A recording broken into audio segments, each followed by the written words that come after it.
بسم اللہ الرحمن الرحیم۔ سنہری یادوں کے ساتھ ریاض محمود حاضر خدمت ہے۔ اگر آپ نے ابھی تک میرے چینل کو سبسکرائب نہیں کیا تو پلیز اسے سبسکرائب ضرور کر لیں تاکہ میں آئندہ جو بھی ویڈیو لوڈ کروں وہ سب سے پہلے آپ تک پہنچ پائے۔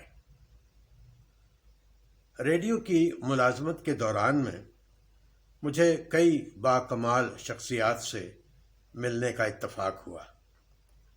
آج بھی جب کبھی ان ہستیوں کے بارے میں سوچتا ہوں تو دل بے قرار ہو جاتا ہے، آنکھیں نم آلود ہو جاتی ہیں اور دل میں اداسیوں کا بسیرا ہو جاتا ہے دعا یاد مگر حرف دعا یاد نہیں، میرے نغمات کو انداز نوا یاد نہیں۔ میں نے پلکوں سے در بام پہ دستک دی تھی، در یار پہ دستک دی تھی، میں وہ سائل ہوں جسے کوئی صدا یاد نہیں۔ یہ اشعار لاہور کی سڑکوں پر زندگی کے شب و روز گزارنے والے شاعر ساغر صدیقی کے ہیں، جسے ہم سے بچھڑے برسوں بیت گئے، لیکن اس کی محبت بھری شاعری کی شمع آج بھی روشن ہے۔ وہ درویش صفت انسان تھا، وہ روز جیتا اور روز مرتا تھا۔ درمیانے قد، کشادہ پیشانی، مٹی بھرے بال، بڑی ہوئی شیب اور سیاہ چادر میں لپٹا نحیف و نزار جسم کا مالک دن بھر لاہور کی سڑکوں پر گھومتا رہتا۔ کبھی کبھی وہ ریڈیو اسٹیشن بھی آ جاتا۔ ان دنوں ریڈیو کا دستور تھا کہ وہ جس شاعر کا کلام بھی براڈ کاسٹ کرتے تو سب سے پہلے تو اس کے ساتھ شاعر کے ایک معاہدہ ہوتا تھا جس پہ اس کو ایک رقم لم سم ادا کر دی جاتی تھی، اور اس کے بعد جب دوبارہ ان کا کلام نشر ہوتا تو اس کی رائلٹی دی جاتی، جو ان دنوں میں میرے خیال میں کوئی 4 آنے کے قریب ہوا کرتی تھی۔ اس طرح سے کوئی مہینے میں کوئی 10-12 روپے جو تھے وہ بن ہی جایا کرتے تھے اچھے شاعروں کے۔ تو ساغر صدیقی صاحب کے بھی کچھ پیسے بن جاتے تھے، وہ بھی کوئی 2-4 مہینے کے بعد چکر لگاتے اور تانگے پہ آیا کرتے تھے، اور آتے ہی کیشیئر سے ان کی ڈیمانڈ ہوتی تھی کہ باقی باتیں تو بعد میں ہوں گی، پہلے 12 آنے تانگے والے کو بھجوا دے۔ یہ ان دنوں کا ذکر ہے جب ساغر ابھی پوری طرح سے نشے میں ڈوبے نہیں تھے۔ میری شروع سے عادت تھی کہ مجھے جب بھی موقع ملتا میں ادیبوں، شاعروں، گلوکاروں کو اپنے کمرے میں بلا لیتا، چائے چلتی، گپ شپ ہوتی۔ ساغر جب کبھی آتے تو کیشیئر سے فارغ ہونے کے بعد سیدھے میرے پاس تشریف لاتے۔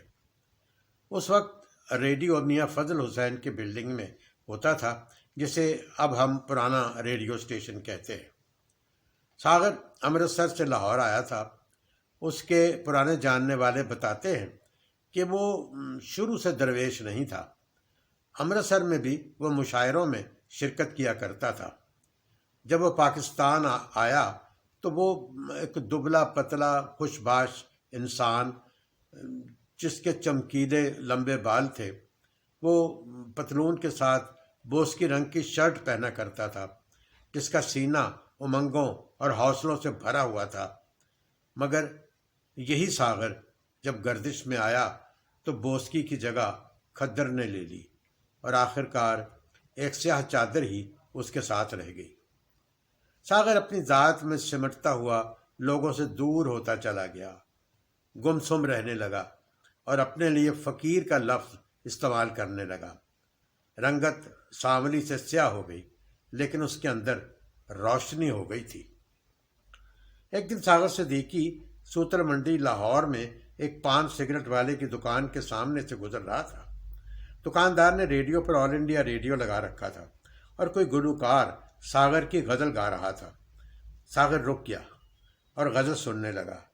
آئٹم کے اختتام پر اناؤنسر نے جب یہ کہا کہ ابھی آپ پاک و ہند کے معروف شاعر ساغر صدیقی کا کلام سن رہے تھے، تو ساغر ہنس کر کہنے لگا، واہ ان کو علم ہی نہیں کہ ساغر کس حال میں ہے۔ اچھا، اللہ وارث ہے۔ میں کیا شفتہ و رسوا سر بازار ہوا، چاک دامہ کا تماشا سر بازار ہوا، اور تیری عصمت کی تجارت پس دیوار سہی، میری تقدیر کا سودا سر بازار ہوا۔ پھر کوئی اہل جنوں دار پہ چڑھ جائے گا، پھر تیرے حسن کا چرچا سر بازار ہوا۔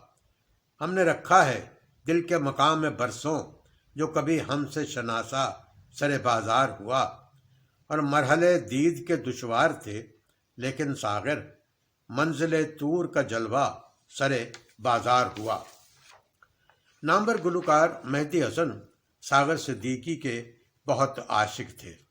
وہ ساغر سے ملاقات کرنا چاہتے تھے، بہت تڑپتے رہتے تھے کہ کسی روز ساغر سے ملاقات ہو جائے۔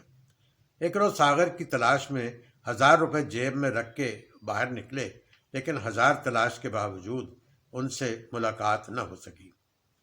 آؤ ایک سجدہ کریں عالم مدہوشی میں، لوگ کہتے ہیں ساغر کو خدا یاد نہیں۔ ساغر سے جب کبھی لکشمی چوک، لوہاری یا کسی اور جگہ اتفاقاً ملاقات ہو جاتی تو میں کہتا کہ حضور درشن دینے کیوں چھوڑ دیے؟ وہ مسکراتے اور انگلی آسمان کی طرف اٹھا دیتے اور بنا کچھ کہے سنے وہاں سے چلے جاتے۔ 1958 میں فیصل آباد میں ایک مشاعرہ منعقد ہوا، جس کی صدارت جگر مراد آبادی کر رہے تھے۔ اس مشاعرے میں جب ساغر نے اپنی یہ غزل پڑھی، ایک وعدہ ہے کسی کا جو وفا نہیں ہوتا، ورنہ ان تاروں بھری راتوں میں کیا ہوتا نہیں، جی میں آتا ہے الٹتے ان کے چہرے سے نقاب، حوصلہ کرتے ہیں لیکن حوصلہ ہوتا نہیں۔ یہ غزل سن کر جگر جھوم اٹھے۔ اپنی باری پر جگر صاحب نے فرمایا کہ حاصل مشاعرہ غزل تو ہو چکی، اب میری ضرورت نہیں۔ مشاعرے کا اختتام کر دیا گیا۔ ساغر 1928 میں پیدا ہوئے۔ ان کا اصل نام محمد اختر شاہ تھا۔ وہ خود کہتے ہیں کہ میری ماں دہلی کی تھی، باپ پٹیالے کا، میں امرتسر میں پیدا ہوا اور زندگی لاہور میں گزار دی۔ قیام پاکستان کے بعد جب وہ لاہور تشریف لائے تو پہلے ایک ہوٹل میں قیام کیا، پھر ایک گھر الاٹ ہو گیا، لیکن جلد ہی وہ جاتا رہا۔ ساغر کی دوستی ایک فوٹوگرافر سے ہو گئی جو نشے کا عادی تھا۔ ہر وقت وہ مدہوش رہتا اور اسی عالم میں مدہوشی کو اس نے ساغر کو بھی ایک مدہوش اور نشے کا عادی بنا دیا۔ اور ساغر اس کے بعد ایسے شعر کہنے لگے کہ پڑھنے والے ان کو سن کے سر دھنتے تھے۔ سخت سردیوں کے دنوں میں ساغر رات ایک تندور کے بند ہو جانے کے بعد اس کی باقی رہ جانے والی گرمائش میں بسر کرتے تھے۔ ان کے ایک چاہنے والے نے ایک رضائی لا کر دے دی۔ ساغر وہ رضائی لے کر جا رہے تھے کہ راستے میں ایک فقیر پر نظر پڑی جو سردی میں ٹھٹر رہا تھا۔ ساغر نے وہ رضائی اسے دے دی۔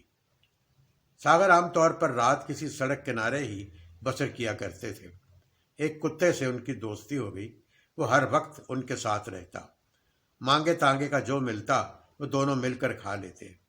جب ساغر کا انتقال ہوا تو اس کتے نے وہ جگہ نہ چھوڑی۔ وہ دن رات وہیں بیٹھا رہتا اور ساغر کے رخصت ہونے کے سال بعد وہ بھی مر گیا۔ ساغر 19 جولائی 1974 کو اس دنیا سے رخصت ہوئے اور ان کو قبرستان میانی صاحب میں سپرد خاک کیا گیا۔ یونس ادیب معروف لکھاری، ان سے ساغر کے بڑی دوستی تھی، تعلق تھا۔